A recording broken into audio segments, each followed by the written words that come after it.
안녕하세요, 생선선생 미스터 S입니다. 벌써 2월 추천 수산물 영상이네요. 이번엔 앞서 말한 대로 남해안 편입니다.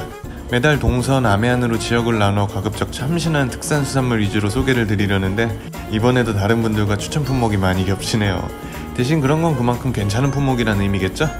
나름 고심 끝에 출연한 남해안 추천 생선, 그럼 바로 소개하겠습니다. 오늘의 첫 번째 추천 생선은 남해안, 특히 경남권에서 많이 볼 수 있는 대구입니다. 금어기가 풀리는 16일부터는 다시 맛있고 통통한 대구가 많이 나올 겁니다. 보통 우리가 보는 건 이런 선어 상태의 대구지만 주산지인 거제나 창원 일대에선 이렇게 살아있는 대구를 어렵지 않게 볼 수 있죠. 현지이기에 가능한 모습입니다. 대구는 말려서도 많이 먹는데요, 거제 지역에선 살짝 말린 대구를 썰어서 회로 먹기도 합니다. 수분이 빠지면 식감은 단단해지고 건어물 특유의 풍미는 올라오는 별미죠. 그 외에도 대구는 다양한 음식에 쓰일 수 있습니다. 이건 생대구 회인데요, 뽀얀 속살이 여는 흰살 생선과 다를 바 없어 보이는데 별미라고는 해도 사실 수분이 많아 좀 무르고 맛이 밍밍하죠. 해서 보통 이렇게 씻은 묵은지와 양념장을 곁들여 먹곤 합니다. 입에 넣는 순간 부드럽게 사르륵 녹아내리는 저어는 말할 것도 없고, 하지만 역시 대구의 백미는 담백하고 개운한 맑은 탕이죠. 입안 가득 녹진하게 퍼지는 크리미한 맛에 이리도 빼먹지 말고 드셔보시고요. 얼마 안 남은 겨울, 대구 요리와 함께 따뜻하게 보내는 건 어떨까요? 다음 소개할 남해안 추천 생선은 이름부터 감성 돋는 감성돔입니다. 우리나라 낚시꾼들에게 가장 인기가 많은 낚시 대상이기도 하죠. 지금 아주 맛있는 생선입니다. 감성돔은 원래 고급 어종이니까 당연하지 라고 할 수도 있는데, 날이 따뜻해지면 산란을 준비하면서 날이 더워질 때쯤이면 맛이 크게 떨어집니다. 오죽하면 여름 감생이는 개도 안 먹는다라는 말까지 있을까요? 아무튼 감성돔의 제맛을 보기엔 지금이 적기입니다. 그리고 이놈은 우리나라 전역에 서식하지만 주로 남쪽 지방에서 많이 잡히죠. 그래서 남해안 지역으로 여행을 가신다면 호불호 없이 즐길 수 있는 횟감으로 추천드립니다. 식감이 아주 찰진데 지방이 뽀얗게 차서 감칠맛까지 진하게 올라오거든요. 저는 지난 고흥 여행에서 회가 뒤바뀐 덕에 오랜만에 감성돔을 맛보고 왔었네요. 비록 북발이는 아니었지만 못지않게 맛이 좋아 불평 없이 잘 먹었더랬죠. 참, 육수도 뽀얗고 맛있게 잘 올라오니 잊지 말고 탕도 꼭 챙겨 드세요. 세 번째 추천 횟감은 바로 뱅에돔입니다. 남부지방 전역에 서식하는 뱅에돔은 감성돔 못지않게 인기 있는 낚시 대상 어종이죠. 예전엔 전량 자연산이었지만 요새는 국산, 일본산 양식이 많이 나옵니다. 양식도 나쁘지 않은데 자연산의 경우 먹이 습성에 따라 맛이 달라질 수 있기 때문이죠. 이게 잡식성이라 해조류를 뜯어먹고 자란 놈들은 덜어 살에서 갯내가 나기도 하거든요. 특히 여름에 작은 놈들일수록 더 심합니다. 반면 사료를 먹고 큰 양식 뱅에돔은 그럴 일이 없죠. 어쨌든 지금은 둘 다 맛이 좋습니다. 참, 닮은 꼴인 긴꼬리 뱅에돔도 지금이 제철이죠. 식감과 맛 모두 뱅에돔보단 오히려 한 수위니 가능하다면 긴꼬리를 골라보세요. 그리고 뱅에돔은 껍질이 질기지 않아 이렇게 참돔처럼 껍질을 붙여 먹을 수도 있죠. 껍질에 통통 튀는 식감이 재밌답니다. 물론 껍질을 제거해도 전혀 상관없고요. 쫀득한 육질과 은은한 단맛을 두루 갖춘 뱅에돔, 지금 남해안에서 드셔야 할 횟감으로 추천합니다. 참, 탕도 꼭 드세요. 이게 국물이 또 끝내주거든요. 다음 소개드릴 어종은 황돔입니다. 일반적으로 꽃돔, 뱅꼬돔 등으로 많이 불리죠. 작은 참돔처럼 생겼지만 잘 보면 황돔이라는 이름처럼 몸 전체에 노란빛이 좀 돕니다. 남쪽 지방에서 잡히는 생선으로 남해안 전역의 시장에서 어렵지 않게 볼 수 있죠. 참돔에 비하면 크기도 작고 값도 저렴한데요, 그렇다고 맛까지 떨어지는 건 아닙니다. 평소엔 살에 약간 수분감이 있어 건어물로 많이 가공되지만 제철인 겨울엔 살도 단단하고 감칠맛도 제법 진해지죠. 황돔은 좀 깊은 수심에서 올라오기 때문에 보통 화로가 아닌 선어 상태로 유통됩니다. 그래서 회보단 주로 구이나 찜에 많이 쓰이죠. 작아도 고소한 맛이 괜찮습니다. 그리고 국물을 내도 의외로 아주 좋은데요, 이건 경남 창원에서 먹었던 황돔으로 끓인 맑은 생선국입니다. 잡내 하나 없는 국물이 생각보다 아주 개운해서 맛있게 먹었던 기억이 나네요. 지금 남해안에서 맛봐야 할 네 번째 생선, 작고 귀여운 황돔이었습니다. 이어서 소개할 생선은 쏨뱅입니다. 보통 삼뱅이라고 많이 불리죠? 아마 수도권 분들은 좀 생소할 텐데 남쪽 지방에서는 아주 친숙한 생선입니다. 시장에 가보면 여러가지 빨간 고기들을 볼 수 있는데 얘도 그중 하나죠. 우럭이나 볼락을 닮았지만 뭔가 얼룩덜룩하고 젓갈색을 띈다는 점이 다릅니다. 남쪽 지방 시장에선 이렇게 저렴한 가격에 쏨뱅이를 쉽게 볼 수 있습니다. 낚시꾼들은 잡어라고 무시하기도 하는데 이 맛을 아는 사람들은 절대 쏨뱅이를 무시하지 않죠. 보통 매운탕거리로 최고라는 평이 많고 요놈 이거 회로 먹어도 정말 맛있습니다. 다만 씨알이 작은 게 흠인데 시장에서도 대부분 자잘한 것들이 많아 잡어 취급을 받죠.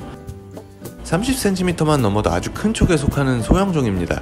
근데 그런 걸 회를 떠놓으면 쫄깃하면서도 사각거리는 듯한 최고의 식감과 아주 진한 단맛을 모두 느낄 수 있습니다.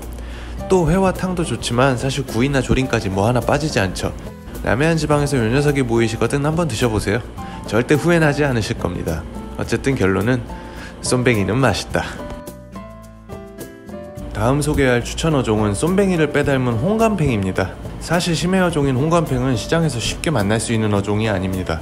그래도 포항에서 부산까지 경상지방 수산시장에선 드물게 이 녀석을 볼 수 있는데요. 지금이 제철인 어종으로 보이면 꼭 드셔보시길 추천하는 녀석입니다. 깊고 찬물에 사는 심해어종답게 체구는 작지만 몸에 지방이 많고 육질이 단단합니다. 참 몸통에 이렇게 선명한 가로줄무늬가 있다는 점이 쏨뱅이와의 차이점이고요. 작다고 무시하지 마시고 화로로 보이거든 꼭 한번 회로 드셔보세요. 쫄깃한 식감과 진한 단맛에 깜짝 놀라실지도 모릅니다. 화로가 아니라도 괜찮아요. 선호는 구이나 탕으로 드셔도 아주 맛있거든요. 살이 단단하고 비린내가 없는 녀석이라 어떤 요리에도 잘 어울립니다. 아, 참고로 홍감팽은 시장에서 보통 홍우럭이란 별명으로 불린다는 점도 기억해두세요. 이어서 소개할 추천 횟감은 불볼락입니다. 이름이 낯설지만 열기라고 하면 다들 아실 텐데요. 역시 지금이 제철인 생선이죠. 이 녀석은 남해안 전역의 시장에서 볼 수 있습니다. 보통 볼락과 비교당하면 맛이 한 수 아래라고 여겨지지만 깊은 수심에서 잡히는 큰 녀석들은 얘기가 다릅니다. 식감도 훨씬 단단하고 몸에 지방층이 두껍게 쌓여서 단맛도 무척 진하게 올라오거든요. 연안에서 잡히는 잔챙이들과는 맛이 천지차이입니다. 대신 이런 것들은 가격도 꽤나 나가더군요. 그리고 회뿐 아니라 구이나 조림, 탕까지 어떻게 먹어도 맛이 좋은 놈이죠. 특히 칼집 내고 굵은 소금 팍팍 쳐서 구우면 정말 맛있는 생선이죠. 말려서 먹기도 합니다. 평소 살에 살짝 수분감이 있는 생선이라 말리면 훨씬 맛있어져요. 고운 오렌지색이 매력적인 불볼락, 남해안의 7번째 추천 생선이었습니다. 남해안 지역을 여행하다 보면 횟집 수조에 이런 작은 생선들이 가득한 모습을 종종 볼 수 있습니다. 이 귀여운 생선은 복어의 일종인 복섬입니다. 아주 커봐야 20cm 남짓한 소형종이죠. 흔히 작은 쫄병복어라는 의미로 쫄복이라 불리는데 표준명 졸복은 따로 있습니다. 바로 이 녀석이죠. 복섬에 비하면 조금 더 큽니다. 어쨌든 이 둘 모두 식용으로 쓰는데 복어답게 두 놈 다 독이 있습니다. 자격증 없으신 분들은 직접 손질은 절대 안 되겠죠? 복섬은 의외로 다양한 요리에 쓰이지만 가장 유명한 건 역시 쫄복국, 즉 맑은 탕입니다. 미나리 넣고 깔끔하게 끓여내면 이게 얼마나 시원한지 몰라요. 참고로 쫄복국은 역시 통영 일대가 가장 유명하죠. 그리고 회로도 먹습니다. 사실 목섬은 항구에도 떼지어 다니는 게 흔히 보일 만큼 연안에 무척 흔한 생선인데 요걸로 뜬 회는 의외로 값이 좀 나갑니다. 저 작은 걸 하나씩 손질해서 썰어내는 게 보통 일이 아니거든요. 값비싼 고급 보거들 못지않게 단단한 식감과 시원한 국물 맛을 내는 복섬. 이 시기 수조에 이 녀석이 보인다면 드셔보셔도 후회는 없으실 겁니다. 이어서 소개하는 생선은 흰살 생선의 최강자라고 할 만한 놈이죠. 아주 맛있지만 아주 비싸기도 한 생선인데요. 몸에 금테라도 들은 듯 높은 몸값 자랑하는 이 생선. 비쌀 때는 15미짜리 최상품 한 박스의 위판가가 무려 100만원을 상회합니다. 크지도 않은 생선이 선업 가격으론 거의 국내 최고가 수준인 셈이죠. 네, 다들 눈치채셨죠? 바로 금테라는 별명을 가진 눈볼대입니다. 눈볼대는 우리나라 남부지방 먼바다에서 잡히는 생선으로 부산과 제주 지역이 산지입니다. 흰살 생선답지 않게 기름진 살이 특징으로 무척 진한 맛을 내는데요. 차가운 심해에 사는 어종이라 연중 살이 기름지고 맛이 좋다만 그 중에도 제철은 바로 지금 겨울이죠. 그리고 좀 자잘한 사이즈는 산지에선 그렇게 비싸지는 않습니다. 작다고 맛이 빠지는 것도 아니죠. 몇 마리 사다 구워 드셔보시면 깜짝 놀라실 거예요. 이건 부산 영도의 명물인 아까무스물회인데 작은 것을 쓰지만 맛이 좋습니다. 회로 먹다가 무침으로 먹고 밥을 넣어 덮밥으로 먹다 물을 부어 물회로도 먹습니다. 참, 눈볼대 한번 먹고 나면 다른 생선들이 성에 안 찰지도 모릅니다.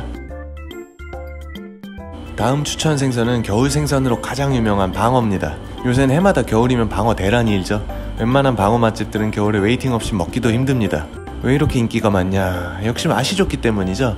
특히 크면 클수록 더 인기가 많죠. 맛도 그렇지만 참치처럼 다양한 특수 부위를 즐길 수도 있고요. 하지만 소방어라고 불리는 작은 방어들도 알고 보면 겨울엔 맛이 좋죠. 대방어처럼 기름기가 좔좔 흐르진 않지만 적당한 지방이 깔끔한 맛을 냅니다. 그래서 많이 먹어도 질리질 않아요. 값도 저렴하니 너무 느끼한 게 싫다면 작은 방어를 드셔보셔도 좋습니다. 올해는 다른 횟감들처럼 방어값도 많이 비쌌네요. 양식 자연산 할 것 없이 말이죠. 그렇지만 이제부터 방어 시세가 점점 하락세를 타기 시작할 겁니다. 수요가 가장 몰리는 연말연시 피크 시즌이 끝나가는 데다 이제부터 방어도 슬슬 끝물을 맞거든요. 하지만 2월에도 맛은 여전히 좋죠. 그래서 저는 사실 늦겨울 방어를 더 선호합니다. 조만간 방어나 먹으러 가야겠네요. 아, 배고파. 이어서 소개해드릴 추천 생선도 너무 익숙한 녀석이네요. 바로 고등어입니다. 사시사철 흔한 게 바로 이 고등어라지만 겨울엔 국산 참고등어가 제철을 맞습니다. 이맘때 살이 통통하게 찌며 기름기가 한껏 오르거든요. 그리고 물론 크면 클수록 더 좋겠습니다. 자연산 양식할 것 없이요. 참, 지금은 국내산 중에서도 배에 점이 없는 참고등어를 말합니다. 점이 있는 망치고등어는 되려 지금 맛이 떨어지죠. 싱싱한 활고등어는 역시 회로 먹는 게 맛있죠. 아주 고소하면서도 의외로 쫄깃한 게 대방어 안 부럽습니다. 근데 활고등어는 찾기가 어렵다고요? 괜찮아요. 회가 아니라 다른 요리로 드시면 되죠. 살오른 겨울고등어는 어떻게 먹어도 맛있잖아요. 그냥 소금 쳐서 굽기만 해도 최고의 반찬이자 안주가 되고, 새콤한 묵은지 깔고 쪄내도 무 깔고 새콤달콤하게 졸여 먹어도 최고죠. 제철에 갓 잡힌 생물 참고등어는 꽁꽁 얼려뒀다 먹는 노르웨이산과는 비교할 수 없죠. 너무 흔하고 친숙하지만 그만큼 맛있는 고등어, 지금 드셔야 할 11번째 수산물입니다. 다음 소개할 생선은 좀 특이한 녀석이죠. 바로 달고기란 어종입니다. 몸통 정중앙에 이렇게 보름달 모양 반점이 있어 이런 이름이 붙었는데요. 생긴 게 상당히 낯설지만 알고 보면 의외로 맛있는 생선입니다. 주요 산지는 부산으로 이쪽에서 많이 잡히고 즐겨 먹습니다. 달고기를 밭도라는 특이한 방언으로 불리며 전을 부치거나 튀김으로 많이 먹죠. 살이 부드럽고 고소해서 특히 생선가스를 만들면 맛있기로 유명합니다. 저도 제주도에서 달고기로 생선가스를 튀겨 만든 햄버거를 아주 맛있게 먹은 기억이 나네요. 화로의 경우 회로 먹어도 맛이 좋고요. 식감이 찰진 것이 광어와 유사합니다. 실제로 광어 양식이 이루어지기 전 광어가 귀할 땐 당시 흔하게 잡히던 달고기가 가짜 광어회로 둔갑하기도 했대요. 마침 지금이 제철이기도 하니 독특한 수산물을 드셔보시고 싶은 분들은 달고기 한번 드셔보셔도 좋겠습니다. 남해안의 12번째 추천 수산물 달고기였습니다. 이번엔 폐류 추천입니다. 지금까진 대부분이 남해 동부지역의 수산물 위주였죠. 이건 남해 서부지역인 전남권에서 만나볼 수 있는 녀석입니다. 바로 꼬막이죠. 겨울에 맛있는 조개로는 이 녀석만한 게 없죠. 전남권 어느 시장에서나 보일 만큼 흔하기도 하고요. 참고로 꼬막은 크게 두 가지로 나뉩니다. 여기서 보면 주름이 가늘고 얕은 이게 새꼬막, 그리고 주름이 굵고 깊은 이게 창꼬막이죠. 창꼬막이 조금 더 비싸고 맛도 좋은데 지금은 둘 다 추천합니다. 작은 조개지만 껍데기를 열어보면 지금은 속이 아주 꽉 차있죠. 꼬막의 주산지는 다들 잘 아시다시피 보성의 벌교 지역이 손꼽힙니다. 이곳에선 무침, 국, 전 등 꼬막을 이용한 다양한 요리가 나오는 꼬막 정식을 맛볼 수 있는데요. 저도 얼마 전 아주 맛있게 먹고 왔습니다. 여러분도 지금 제철인 맛있는 꼬막 챙겨 드세요. 이번엔 갑각류 추천입니다. 맛있는 갑각류야 많지만 지금 남해안에선 요 녀석이 괜찮습니다. 바로 딱새우란 별명으로 불리는 가시발새우입니다. 발음에 꽤나 유의해야 하는 녀석이죠. 남해안 지방, 특히 통영 등지의 시장에 가보면 할머니들께서 이걸 손질하고 계신 광경을 흔히 볼 수 있습니다. 이쪽에선 무척 흔한 식재료거든요. 뚝배기나 해물탕 등을 드실 때 요게 들어간 걸 본 적 있으실 거예요. 여기선 찌개를 끓일 때도 넣고 볶음이나 전 등 다양한 요리에 이걸 씁니다. 화로 유통이 어려운 새우지만 선도가 좋은 것들은 회로 먹기도 하고요. 딱새우회는 제주도의 명물 중 하나죠. 제주시장에선 이렇게 포장된 딱새우회를 흔하게 볼 수 있습니다. 달콤 짭짤하게 새우당을 담가 먹기도 하죠. 이거 완전히 밥도둑입니다. 처음엔 날카롭고 단단한 저 껍질을 벗기는 게 어렵지만 요령만 하면 아주 쉽게 쏙쏙 발라 먹을 수 있어요. 이상 남해안의 14번째 추천 수산물 가시발새우였습니다. 2월의 남해안 추천 수산물 마지막은 부채새우입니다. 남해안 지역과 제주도 일대에서 볼 수 있는 이 녀석은 넓적한 생김새가 부채 같다 하여 이런 이름이 붙었죠. 마치 교과서에서 봤던 고대 생물 삼엽충을 닮은 기괴한 생김새를 자랑하는 녀석입니다. 그런데 이게 의외로 또 맛은 좋거든요. 이름은 새우지만 랍스터와 유사한 맛과 식감을 갖고 있습니다. 보통 찜으로 많이 먹고 살아있는 건 회로도 먹습니다. 생김새와 달리 살이 달큰하고 탱글한 반전 마력이 있죠. 먹는 법도 간단하죠. 가위로 반 뚝 잘라서 속을 파먹으면 됩니다. 살이 쏙 빠져 먹기 쉬워요. 단점이라면 외모에 걸맞게 수율이 아주 낮다는 거.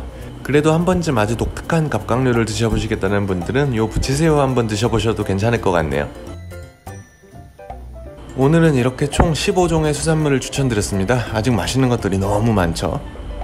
이번 달은 너무 바빠서 기획도 제대로 못하고 진행을 하다 보니 구성이 너무 좀 허접한 느낌입니다. 그래도 남해안 지역에서 이 시기 뭘 먹을지 고민이신 분들께 조금이나마 도움이 되었으면 해요. 오늘도 영상이 마음에 드셨다면 구독과 좋아요 부탁드리며 그럼 전 다음 영상에서 뵙겠습니다.